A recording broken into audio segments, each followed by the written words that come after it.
The Rebel Capitalist Show. What is your view on what's going on? I mean, everything's completely up in the air. I listened to an interview that I loved the other day with Grant Williams and Chris Cole, two of my favorite guys, and Bill Fleckenstein, where Chris was really talking about now fundamentals just don't even matter. It's all about flows.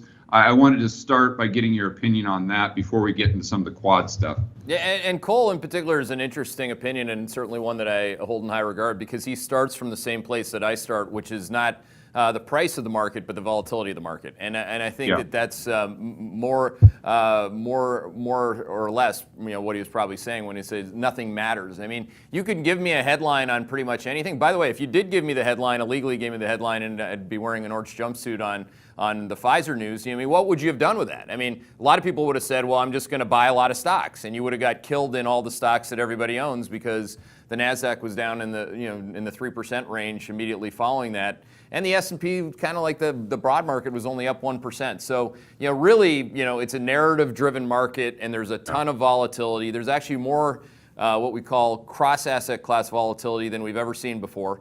And really, it is a factual statement that the flow, or what I call the machine, really is driving that incremental price momentum, and it's forcing people to chase high and to sell low. And that's a pretty good environment, I mean, for somebody like me, because I like to risk manage, or God forbid you call it trading it, but that's what you do with an environment like that. I quite like it. Yeah, so let's go into that. I was listening to some of your interviews earlier today where you're talking about the machine and talking about Quad 4 specifically. And can you walk us through your entire framework just from someone who knows nothing about Hedgeye or what you do? Yeah, what we're trying to do on that first part is front run the machine. The machine just means the 80 to 90% of daily trading that is systematic. You do have the interesting thing now, all the hoodies or all the retail accounts, taking up some of that share, but they're also quite forceful when it comes to chasing. The main thing that the machine cares about is immediate term price momentum, or 1 month price momentum, whether it's going up or going down. So if the machine sees it's going up, it's going to make it go up more. If the machine sees it's going down, it's going to make it go down more. So what I did was I built a process to, like I said, front run that. What I want to be is on the front end of what causes the machine to do A or B, to go up or down. And the quads, it looks or might sound to some people it sounds elegant. To people that are more mathematically inclined will hear that word. To people that don't do math, they'll just say, "What the hell's that?" The quads are basically 4 economic outcomes. Okay, so we have the secret to the universe is the modeling process, which is calculus. So you only need a 10th or 12th grade education to kind of understand what it means. So what we're trying to do is measure and map the rates of change, again, using the calculus of it all, of growth and inflation at the same time. So when you have growth, so you have 2 different factors, growth and inflation. Again, if people don't want to take my word for it, Ray Dalio built Bridgewater on the same point. These are the 2 most causal factors in front running the machine. Okay, so if you have 2 factors, you have 4 outcomes. You have quad 1, where you have inflation falling and real growth accelerating. That's the best for human beings. That's the quad where even value stocks work, because typically you're coming out of the bottom of an economic cycle. You have quad 2, where the economy, and again, it just follows the path of a cycle. You get an economy that's good, quad 1, then economy that overheats, where inflation and growth are accelerating at the same time. So quad 2, and we backtested literally any asset class in each quadrant, so that's why people really care about what quad you're in environmentally. So again, if you have sunshine and quad 2, then you're going to basically buy anything, and you're going to short the things that people have been making money on for a long time, which includes treasuries and gold and things of that nature, because they don't like quad 2. Once you get to quad 3, you have what we call economic stagflation. So you have inflation going up and you have real growth going down. That's where the people get screwed. And the rich people, or whoever, the people that are front running the machine, are getting paid. It's just that the people are paying the bill. So their cost of living is going up, their costs, their rent, their healthcare costs, commodities, food, oil, gas, etc. And then you got quad 4, which is the danger zone, and that's the one that people typically look to us for a heads up. That's when you have neither growth nor inflation going up. You have them both going down at the same time. So what we call that is deflation. And in deflation, as you know, there are very few things that you can own. One thing that really works well in quad 4 is the dollar. It's the only quadrant that it goes up. Treasuries love quad 4. But a lot of things get what we just call getting quad four. They get annihilated, they get crushed. And even the Bitcoin maximalists hate it when I say that. Yeah, so are we in quad four right now? No, we were. Episodically, we've had a couple big quad fours. Quad four, the biggest one that we had prior to COVID hitting, which was a big quad four in Q2 of 2020, was going back to Q4 of 2018. So that's when a lot of people got caught off sides. And what typically happens with a quad four, it's just like I think of markets and I think of economies much like anything else in natural life. So they have emergent properties, not unlike an earthquake or a hurricane or an avalanche. They develop these properties, these causal factors that become riskier, and then you have an episodic collapse, and then things come back again. So that's why quad four is typically what I would say is episodic and non-trending, like it doesn't happen for years at a time. But when it happens, you can lose 20, 40, 50, 100% of your money. So you got to be very careful about those. Currently, we don't have a quad four in the U.S., but we have one in Germany. And that's the other thing about our process. It's a go anywhere process, so to speak. So we measure and map using the 4 quad model, 50 different countries in the world. So I mean, Turkey is in quad four.